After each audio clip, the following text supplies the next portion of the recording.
Hello students, I am sure आप बहुत अच्छे हैं और आपकी पढ़ाई भी अच्छी चल रही है।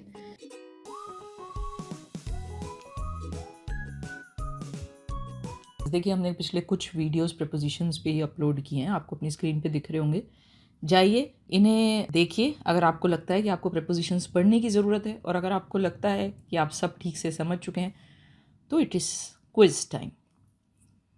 हमने मेरे एक स्टूडेंट की बुक से ये क्वेश्चंस लिए हैं। मुझे क्वेश्चंस अच्छे लगे तो मुझे लगा मैं आप सबके साथ शेयर करती हूँ। ये बुक आपको स्क्रीन पे दिख रही होगी। Fill in the blanks with suitable prepositions. First, the next meeting will be held dash my house dash model town. Next meeting मेरे घर पे होगी मॉडल टाउन में। मॉडल टाउन एक जगह है, मॉडल टाउन किसी शहर का एक हिस्सा है और मेरा घर एक छोटी सी जगह है। तो एक बड़ी जगह पे एक छोटी जगह है। घर वो लोकेशन है जिसमें मीटिंग होगी, क्योंकि यहाँ लोकेशन की बात हो रही है एक बड़े एरिया के बीच में। तो पहले में आएगा एट और दूसरे में आ जाएगा in. The train was passing dash a bridge. देखिए, was passing on a bridge या ओवर अ ब्रिज। देखिए, यहां पर बात हो रही है कि ट्रेन ब्रिज को क्रॉस कर रहा था। ठीक है, एक सरफेस के ऊपर मूवमेंट की बात हो रही है। जब एक सरफेस के ऊपर मूवमेंट की बात हो रही है, ब्रिज को क्रॉस करने की बात हो रही है, तो यहां हमारा प्रेपोजिशन यूज होगा over, OVER। Two cars collided dash the middle of the road. दो गाड़ियां मिडल ऑफ द रोड में टकराई। तो at the middle, on the middle, in the middle. देखिए, मिडल के लिए इन का इस्तेमाल होता है, बीचों बीच में टकराई। ठीक है, तो यहां सही प्रेपोजिशन है in. A boy sitting dash the back of the class try to disturb me. एक बच्चा जो क्लास के पिछले हिस्से में बैठा था, मतलब पीछे बैठा था, पीछे पीछे बैठा था। तो देखिए, हमने अपने एट वाले वीडियो में आपको बताया था, कई बार स्टूडेंट्स कंफ्यूज होते हैं इन द बैक या एट द बैक। तो इसका आंसर है एट। एट वो लोकेशन है, क्लास का वो हिस्सा है, वो पॉइंट है, वो लोकेशन है जिस पे वह बच्चा बैठा था। एक पर्टिकुलर लोकेशन है, यहाँ एट आएगा। मैंने आपको अपने वीडियोस में इन दी एंड और एट दी एंड के बीच का डिफरेंस भी बताया है, जाइए और उसको देखिए। The members of his family are always quarrelling dash themselves. देखिए, यहाँ पर हम बात कर रहे हैं कि एक परिवार के सदस्य हमेशा आपस में लड़ते रहते हैं। ऑलवेज क्वेरलिंग, हमेशा आपस में लड़ते रहते हैं। आप कंफ्यूज हो सकते हैं कि बिटवीन आएगा या अमंग आएगा। देखिए, परिवार को एक ग्रुप की तरह रिप्रेजेंट किया गया है यहाँ पे, राइट। परिवार के मेंबर्स को एक ग्रुप की तरह, एक फैमिली की तरह रिप्रेजेंट किया गया है, एक कलेक्शन की तरह रिप्रेजेंट किया गया है। तो यहाँ बिटवीन नहीं आएगा, यहाँ अमंग आएगा। The boat was exactly dash the bridge. जो बोट थी वो एग्जैक्टली, प्रिसाइसली ब्रिज के नीचे थी। मेरे हिसाब से तो बोट ब्रिज के नीचे ही हो सकती है, ऊपर तो हो नहीं सकती। तो यहाँ अंडर आएगा। जब कोई चीज़ किसी और चीज़ से नीचे होती है, उसको टच नहीं कर रही होती, उससे कवर्ड होती है, जैसे कि कोई चीज़ टेबल के नीचे पड़ी है। The ball is under the table, the cat is under the table. इसी तरह से यहाँ पे बोट जो है वो अंडर द ब्रिज है, ब्रिज के नीचे है। She stood dash the window and waved to me. इसके देखिए दो आंसर्स हो सकते हैं, एट द विंडो या नियर द विंडो। जैसे हम हिंदी में कहते हैं वे खिड़की पे खड़ी थी। खिड़की के पास कोई खड़ा होके वेव नहीं करता, वो थोड़ा सा गलत हो जाता है। She was at the window, वो एग्जैक्टली इस यहाँ पर देखिए, विंडो एक लोकेशन हो गई, एक प्रिसाइज लोकेशन हो गई कि उसने खिड़की पे खड़े होकर मुझे वेव किया। There is a thick fog dash the entire city. पूरी की पूरी सिटी के ऊपर, यानी यहाँ पर फॉग ने पूरी सिटी को कवर किया है। तो यहाँ प्रेपोजिशन आएगा ओवर। अगेन, अगर आपको कंफ्यूजन हो तो आप हमारा ओवर वाला वीडियो देख सकते हैं, इस तरह के एग्जाम्पल्स वहां पे हैं। She had a deep cut dash her forehead dash her left I. Forehead के ऊपर है, कोई निशान हमारे शरीर के किसी हिस्से पे होता है, तो हम ऑन का यूज़ करते हैं। और लेफ्ट आई फोरहेड तो आंखों के ऊपर होता है, तो मेरे हिसाब से अबव हर लेफ्ट आई होना चाहिए। Next, the meeting will be over dash about an hour. The meeting will be over, लगभग 1 घंटे में मीटिंग खत्म हो जाएगी। तो देखिए टाइम ड्यूरेशन बता रहा है 1 घंटे में, यहाँ इन आएगा और कुछ यहाँ पे पॉसिबल ही नहीं है। The prize distribution function will be held dash 17th March dash 4 PM।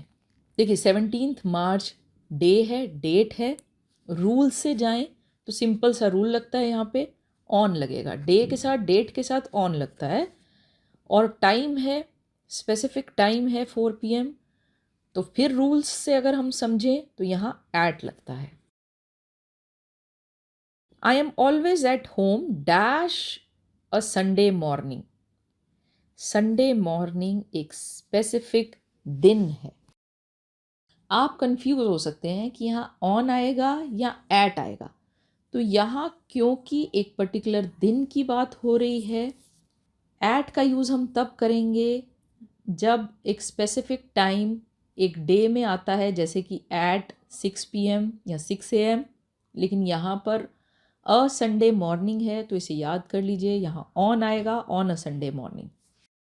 हाँ, लेकिन अगर आपको यही चीज़ ऐसे लिखनी है तो फिर आप एट लिखेंगे। अगर पहले टाइम आ जाता है ना, एक स्पेसिफिक टाइम आ जाता है संडे को, तो फिर आप एट यूज़ करेंगे। We had breakfast at 9 AM on Sunday. The examinations will begin dash the first week of May and end dash the 15th।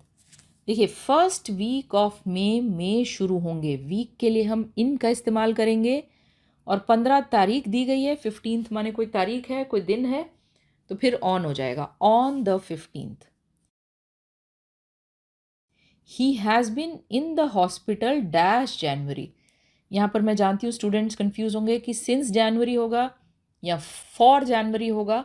For duration के लिए यूज़ होता है, सिंस एक पर्टिकुलर पॉइंट के लिए यूज़ होता है, टाइम जब आपको दिया होता है कि उस टाइम से लेकर अब तक, तो यहाँ पर सिंस यूज़ होगा। सिंस जनवरी, सिंस मार्च, since 20th, since morning, since 2010, since childhood, since school times, since teenage. तो जब एक टाइम दिया होता है आपको, तो फिर आप सिंस का यूज़ करते हैं। फॉर का यूज़ तब करते हैं जब ड्यूरेशन होती है, for 2 hours, for 10 years, for 6 months। हाँ, फिर आप फॉर का यूज़ करेंगे। He was in the hospital dash January dash March. जनवरी से शुरू होके वो मार्च तक अस्पताल में था। तो देखिए यहाँ फ्रॉम और टू लगेगा, from January to March. From और टू वैसे भी अक्सर एक पेयर की तरह चलते हैं, ये इकट्ठे चलते हैं। जनवरी से शुरू हुआ और मार्च तक वो हॉस्पिटल में रहा।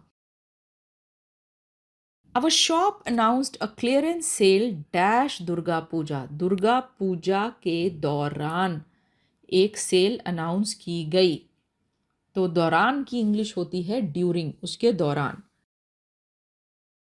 Applications must reach this office dash 13th March. Those received dash 13th March will not be considered। Applications 13 मार्च तक पहुंच जानी चाहिए, पक्के तौर पर 13 मार्च तक पहुंचनी चाहिए।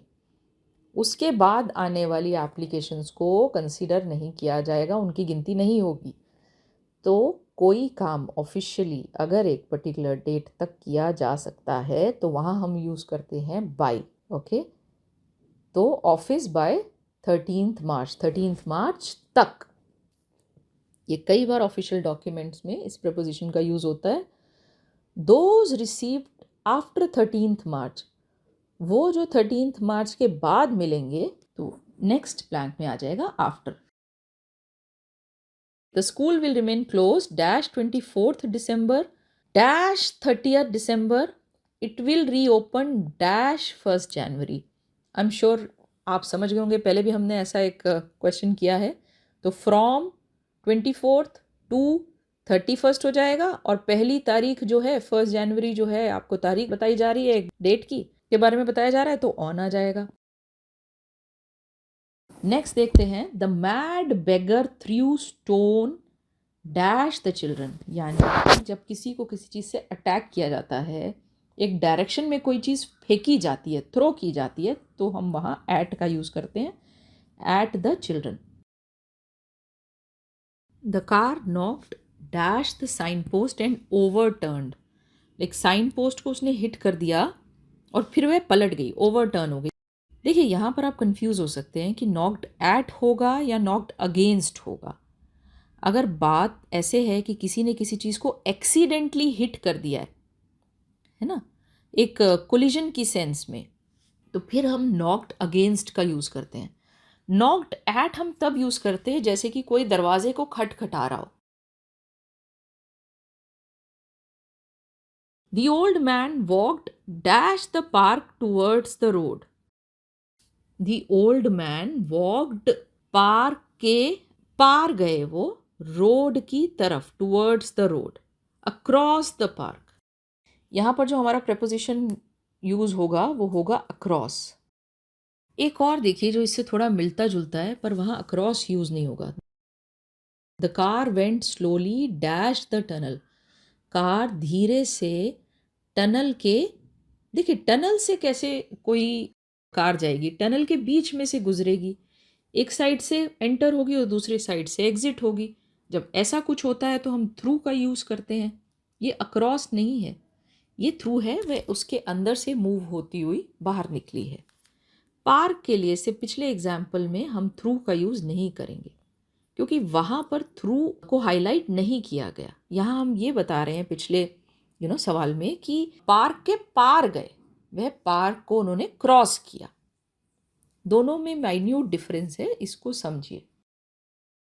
यहाँ हम ये हाईलाइट नहीं कर रहे कि वह पार्क के बीचों बीच में से गुजरे, जैसे कि इस केस में, टनल वाले केस में कर रहे हैं। नेक्स्ट देखिए, they went dash the railway line looking for the missing child.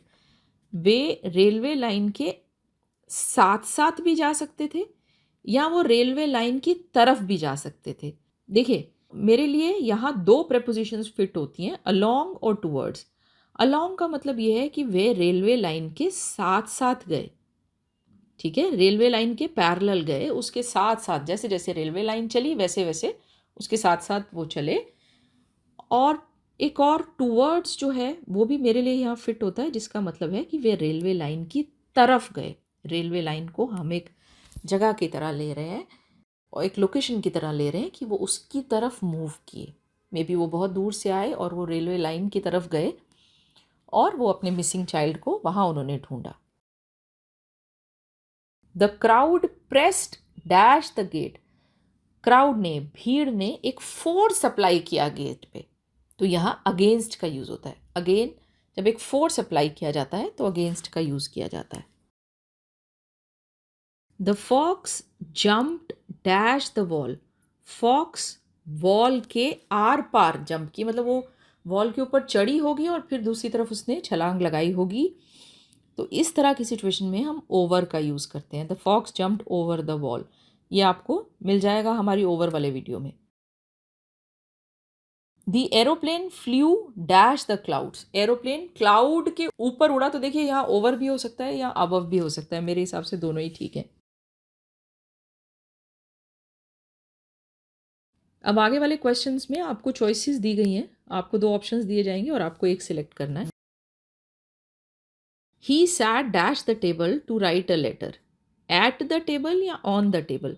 देखिए एट द टेबल जब हम बोलते हैं तो इसका मतलब है टेबल की लोकेशन, जबकि ऑन का मतलब हो जाता है कि आप फिजिकली टेबल के टॉप पे बैठ गए हैं।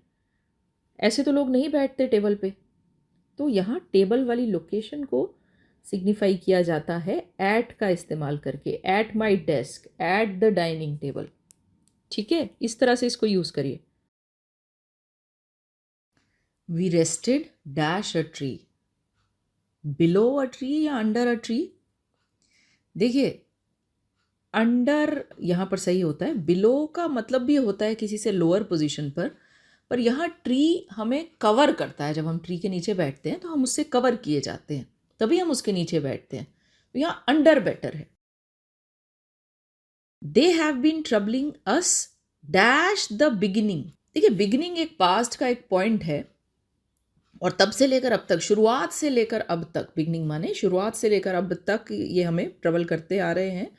सिंस या फ्रॉम, देखिए सिंस बेटर है।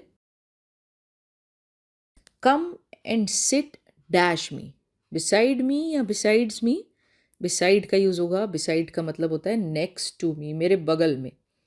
बिसाइड्स का यूज़ इन एडिशन की सेंस में होता है, ये बिल्कुल अलग चीज़ है। अलावा के सेंस में होता है, अलावा होता है इसका मतलब। Next, special classes are held for children dash average. Special classes hold की जाती हैं किस तरह के बच्चों के लिए? जो एवरेज से नीचे है, जिनकी परफॉर्मेंस एवरेज से नीचे है, यहाँ इसका मतलब है। तो देखिए यहाँ बिलो आता है, अंडर एवरेज नहीं आता। परफॉर्मेंस की बात जब हम बात करते हैं तो बिलो शब्द का हम इस्तेमाल करते हैं, ये प्रेपोजिशन सही होती है, below average performance. Distribute these books dash the two sisters. इन किताबों को दो बहनों में, दो हैं तो बिटवीन का यूज होता है, बिटवीन और अमंग में से बिटवीन का यूज होगा। We stayed at a hotel situated, देखिए ओवर द लेक या above the lake. Above the lake नहीं हो सकता, लेक के ऊपर नहीं, लेक के ऊपर नहीं, लेक के ओवर। यहाँ ओवर का मतलब है पार, लेक के पार, ठीक है। तो अबव का तो मतलब ही नहीं, ओवर यूज हो सकता है। The traveller was struck dash lightning. देखिए विद लाइटनिंग, बाय लाइटनिंग, ये कंफ्यूजिंग है, लेकिन यहाँ पर लाइटनिंग जो है वो एक एक्टिव एजेंट की तरह काम कर रहा है, ये एक टूल की तरह काम नहीं कर रहा। लाइटनिंग ने एक्शन लिया है, एक एक्टिव एजेंट की तरह काम कर रहा है, इसीलिए बाय आएगा, विद नहीं आएगा। काम करने वाले के लिए, कोई एक्शन लेने वाले के लिए हम बाय का यूज़ करते हैं। जिस चीज़ के इस्तेमाल के साथ काम होता है, किसी टूल का अगर हम इस्तेमाल कर रहे हैं तो फिर हम विद यूज़ करते हैं। This painting was painted bye her with new brushes. तो यहाँ लाइटनिंग जो है वो एक एक्टिव एजेंट का काम कर रहा है, उसने खुद से एक्शन लिया है। दैट इज वाई बाय आएगा, इसे आप याद रखिए। Father is not dash home just now.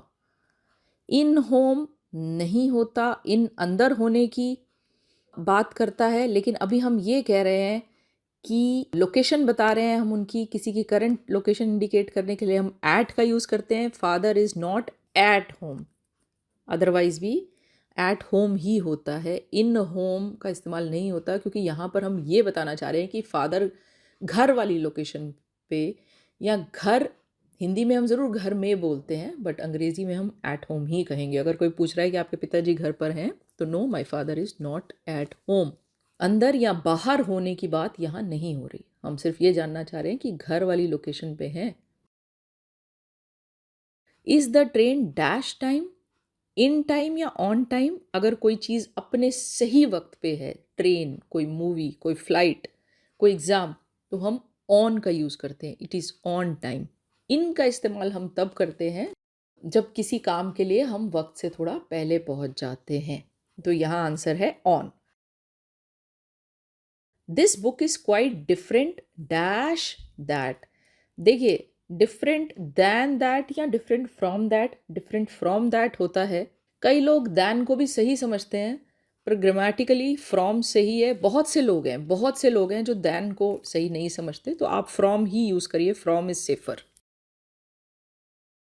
Next है I shall return your money in a week या आफ्टर अ वीक। देखिए मेरे हिसाब से इन भी ठीक है और आफ्टर भी ठीक है। इन मतलब एक हफ्ते के अंदर और आफ्टर माने एक हफ्ते के बाद, एक हफ्ते के बाद मैं आपको लौटा दूंगा। दोनों ठीक है, मेरे हिसाब से दोनों ठीक हैं। अगर किसी को यहाँ डाउट है तो प्लीज़ आप हमें कांटेक्ट कर सकते हैं। अगर हम गलत बता रहे हैं, बाई चांस हमारी जानकारी में कुछ कमी है, अगेन आप हमें पॉइंट आउट कर सकते हैं। Come dash the garden please, come in the garden, यहाँ मूवमेंट की बात है। मैंने अपने पिछले वीडियोस में ये चीज़ डिटेल में समझाई है। यहाँ मूवमेंट की बात है, come into the garden, garden के अंदर आइए, बाहर से मूव होके अंदर आइए। तो तो यहाँ इनटू का इस्तेमाल होगा, इन का नहीं। Stop throwing stones dash the dog. To the dog या एट द डॉग, देखिए जब किसी को हिट करने की इंटेंशन से उसकी डायरेक्शन में कोई चीज़ फेंकी जाती है तो हम एट का इस्तेमाल करते हैं। टू का इस्तेमाल तब होता है जब हम कोई चीज़ किसी को दे रहे हैं, कोई डिलीवरी कर रहे हैं, ठीक है। पर अगर किसी को मारने की इंटेंशन से कुछ फेंका जा रहा है, खासतौर पे यहाँ पे देखिए स्टोन है, तो फिर एट ही आएगा। The work should be finished dash Sunday. The work should be finished by Sunday या टिल संडे। जब डेडलाइन की बात होती है, कोई काम एक सर्टेन टाइम तक ख़त्म होने की बात होती है, तो फिर बाय का इस्तेमाल होता है। किसी टास्क को फिनिश करने के सेंस में टिल का इस्तेमाल नहीं होता। Fill in the blanks with appropriate prepositions. We left dash the airport early dash the morning. हमने एयरपोर्ट के लिए हम रवाना हुए या हम निकले घर से, तो यहाँ फॉर का इस्तेमाल होगा। कब? मॉर्निंग है। देखिए मॉर्निंग के लिए इन का इस्तेमाल होता है, हम सबको पता है, अब पहले भी पढ़ चुके हैं। There was a pall dash fog dash the entire area. पूरे एरिया में के अंदर, in the entire area there was a pall of fog. Fog का पॉल। अच्छा हाँ, पॉल का मतलब होता है एक स्मोक का, बहुत ही थिक स्मोक का कवर, स्मोकी सा कवर, जो हमारी दृष्टि को ऑब्स्ट्रक्ट करता है, जो हमें देखने में हमारी मुश्किल पैदा करता है। We had to drive dash a very slow speed because we could hardly see dash 10 metres. हमें बहुत कम स्पीड पे ड्राइव करना पड़ा क्योंकि वी कुड हार्डली सी, हम बड़ी मुश्किल से, हार्डली सी मतलब बड़ी मुश्किल से देख पा रहे थे 10 मीटर के आगे, ठीक है। तो पहले ब्लैंक में एट आएगा, at a very slow speed होता है। बियॉन्ड 10 मीटर्स, दूसरे में बियॉन्ड आएगा। बियॉन्ड इसलिए आएगा क्योंकि 10 मीटर के आगे हम नहीं देख पा रहे थे। There was no hope that our flight would take off dash time. कोई उम्मीद नहीं थी कि हमारी फ्लाइट टेक ऑफ करेगी अपने सही निर्धारित वक्त पे। ऑन आएगा, मैंने पहले भी कई बार समझाया, ऑन टाइम होता है जब कोई काम अपने सही शेड्यूल्ड निर्धारित वक्त पे होता है। नेक्स्ट एक्सरसाइज देखते हैं। I am standing dash the movie times. देखिए यहाँ आप किसी से ये कह रहे हैं कि मैं मेरी ये लोकेशन है, ठीक है। मूवी टाइम्स कोई जगह है, कोई सिनेमा हॉल होगा शायद, तो मैं वहाँ पे खड़ा हूँ, at the movie times. How do I get dash the new Delhi railway station. मैं कैसे जाऊँ न्यू दिल्ली रेलवे स्टेशन तक। तो कहीं जाने के लिए, वहाँ तक के लिए हम टू का इस्तेमाल करते हैं। यहाँ टू आ जाएगा। You are not very far dash the station. आप स्टेशन से बहुत दूर नहीं हैं, तो यहाँ फ्रॉम आएगा। स्टेशन से बहुत दूर नहीं है, far from. Go dash the end dash of this road. इस रोड के अंत तक जाइए, तो गो टू द एंड। मेरे किसी स्टूडेंट ने लिखा था कभी go till the end. Till गलत है, टिल टाइम के लिए यूज होता है, two is the right word.